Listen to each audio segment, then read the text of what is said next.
বাংলাদেশ এর কেন্দ্রীয় কার্যালয়ে উপস্থিত হন গণ অধিকার পরিষদের নেতা,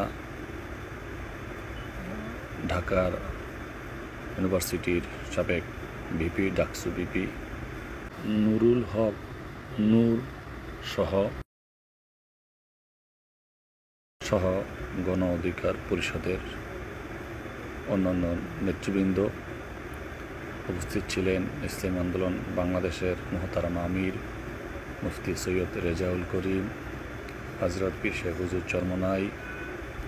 আর উপস্থিত আছেন ইসলামী আন্দোলন বাংলাদেশের মোহতারাম সিনিয়র নায়েবে আমির মুফতি সৈয়দ মোহাম্মদ ফয়জুল করিম সহ ইসলামী আন্দোলনের কেন্দ্রীয় নেতৃবৃন্দ।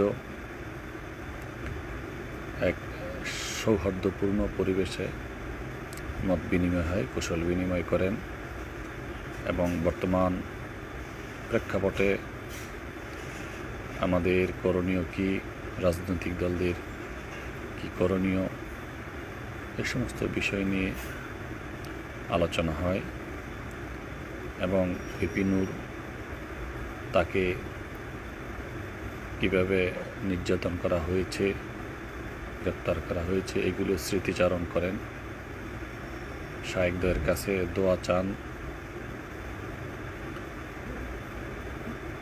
অত্যন্ত একটি আনন্দঘন পরিবেশে ওনাদের এই সাক্ষাৎ হয়। গণ অধিকার পরিষদের আরেক নেতা রাশেদ, তিনি উপস্থিত ছিলেন। ইসলামী আন্দোলনের কেন্দ্রীয় নেতা KM আতিকুর রহমান উপস্থিত ছিলেন। শেষে নেতৃবৃন্দ,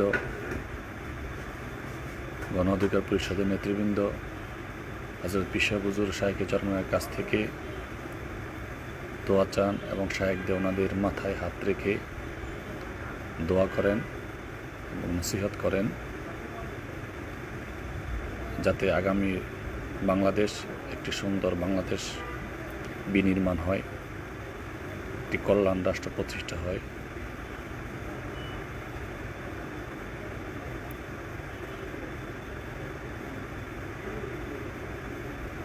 আল্লাহ তাআলা সবাইকে একটি কল্যাণ রাষ্ট্র প্রতিষ্ঠায় এগিয়ে আসার জন্য, কাজ করার জন্য তৌফিক দান করেন এবং আমাদের এই দেশকে একটি শান্তিময়, উন্নয়নশীল, কল্যাণময় রাষ্ট্র হিসেবে কবুল করেন। আর এই মিশন নিয়েই ইসলামী আন্দোলন বাংলাদেশ মাঠে ময়দানে কাজ করে যাচ্ছে। আমরা আশা করি ইসলামী আন্দোলন বাংলাদেশ যেভাবে কাজ করে যাচ্ছে, অচিরেই দেশ একটি কল্যাণময়